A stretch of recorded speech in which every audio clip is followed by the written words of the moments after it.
Indie Entertainment News. We're here in Park City, Utah at the Sundance Film Festival with J.R. Martinez. So glad and such an honor to meet you, J.R.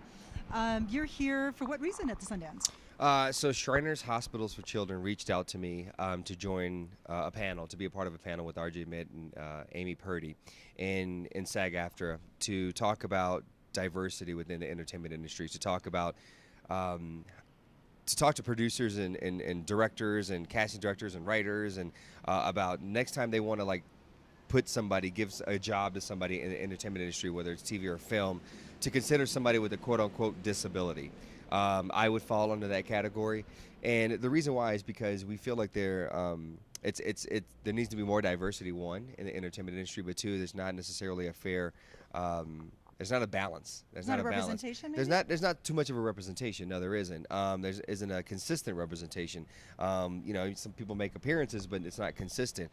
And I think it's something that the people, the general public, the people at home watching television or films, they want that. They want to be able to see that. They want to be able to connect with somebody that's on screen that isn't perfect, and More authenticity. and that they can connect with. So we're here to have a panel, later today about, just trying to allow people to be a little bit more open-minded about it. Is this the first time Sundance is doing something like this? For my knowledge, yes. Yeah. To my knowledge, it is. And, it's great that Shriners Hospitals because they do a lot of great things. They have 22 hospitals, around the world, actually, from Canada to Mexico, the United States. But they do a lot of great things. And so, also what this is going to do is going to give their patients who are going through the early stages of recovery and that feel like there's no life, that life is over for them, that it's going to give them hope to believe that, I can, because I see an Amy on and it's going to give them hope because they'll see Amy on camera, or they'll see myself on camera, or they'll see RJ, or they see somebody else on camera that has a quote-unquote disability, and they'll say, you know what, okay, cool, that person made it, like I can too. There's hope. There's right. possibility.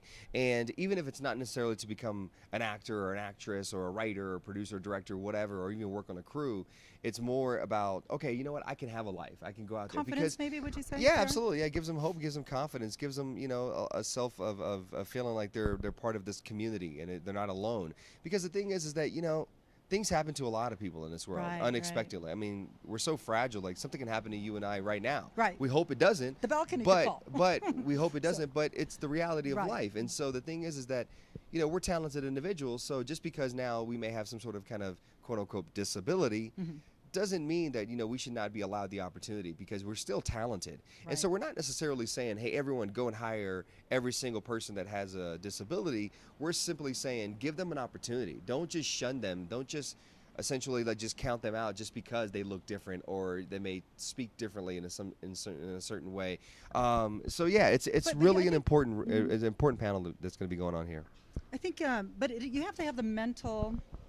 What's the word? The mental strength, I would say, or the courage to have the confidence to have a tragedy such as yourself that you went through, and to really go past that. Yeah. And I think it takes support. It takes something from within. You have accomplished a lot, JR. I mean, on all the covers of the magazines, all the lectures, the guest speaking that you do, you give a lot of people hope. Well, more so than a lot of people I've met. Well, thank you. But I was a young kid. I was 19 years old when this happened to me, and it was just survival mode. Right. It was survival mode, and it was like, okay, these are my two options. These are my two options: survive, or just kind of stay in a closet for the rest of my life and never want to show my face. And it was like, well, that seems kind of depressing. I'm not going to do that. Like, well, why don't I just try and see what else is out there in the world for me? And I just kept trying. But you know what? I saw other people, not necessarily on TV, but I saw other people that, were kind of living good lives after a certain injury. And I was like, okay, cool. I can do this. And plus, what kind of motivated me was me realizing that I can actually help other people by talking about what I was going through. I was essentially like a motivator, but in a lot of ways they were helping me. And so, TV has given me even a bigger platform to be able to do that on. Magazines has given me a bigger platform. Talking to you right now in front of this camera is giving me a bigger platform to be able to do that, because I'm in one spot right now. Mm-hmm. I can't travel everywhere in the country. I can't travel everywhere in the world. But if we can get more people to get the visibility out there, somebody's going to be watching this either online or they're going to, wherever, and they're going to say, okay, cool. You know what? All right, maybe I'll have a little bit more hope today. Maybe I'll hang on a little little bit longer and believe that, you know, it's all going to work out. And so we want Hollywood to really kind of take this on, not just talk about diversity, not just say, oh yeah, we need it and it's important, but actually be about it and take risks and say, you know what, we're going to give someone an opportunity to really be a character, to portray this, and not necessarily focus so much on giving that individual like a backstory. Like, for example, like having me on a show and feeling the need. And you've been on several. Yeah, and feeling the need to say, well, okay, we got to like talk about why he looks the way he looks. No. Why can't I just walk into a scene? Why can't I just play the character that I'm playing? Like if I'm gonna play a cop, just walk in and I'm a cop, you know. And like we don't have to necessarily do all that. Like okay, let's get past this. Let's teach America to like look beyond this and focus on the words that are coming out of my mouth, the actions and my ability and my talents. Let's focus on that. And so that's what we want through everyone that's in that room. Hopefully, if they leave a little bit more inspired, a little bit more open-minded, hopefully they take the action to say, you know what? We can contribute to helping people that are going through any sort of adversity in the world to ultimately dis and disability and make them believe that all they have is simply ability. It's a different type of ability, but they still have ability. Wonderfully stated, wonderfully stated. Okay, so you have a project coming up. Is it HBO or? No. I'm currently right now, it's more like in a process of pitching, talking to different networks. It's you know, I've had 12 years, amazing years of running around the world in front of a lot of cameras, in front of a lot of microphones, in front of a lot of people, and talking about my experience and my story and my life and what has happened to me and what I've been able to do with my life and encouraging other people. But what I've noticed that people kind of put me on this pedestal and they kind of say, oh, wow, like it's amazing how you've taken your story to now help it, to use that story to help other people.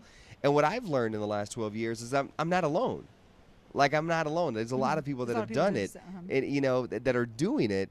They just don't have the same platforms that I have. And so for me, it's really important to kind of take the opportunity to say, you know what, I'm going to turn the camera around and I'm going to focus on like these people that live in your community, in your neighborhood, in your state, in your country that you need to pay attention to and look what they've been through. But more importantly, look how they're taking that adversity and that tragedy and that story and using it to help other people in a positive way, because there's a lot of people. And now the difference is, it's not like I'm going to go out there and highlight people that have stories, because everybody has a story. Correct. Like I'm not going to go out there and talk to everybody that has a story. Like that's not.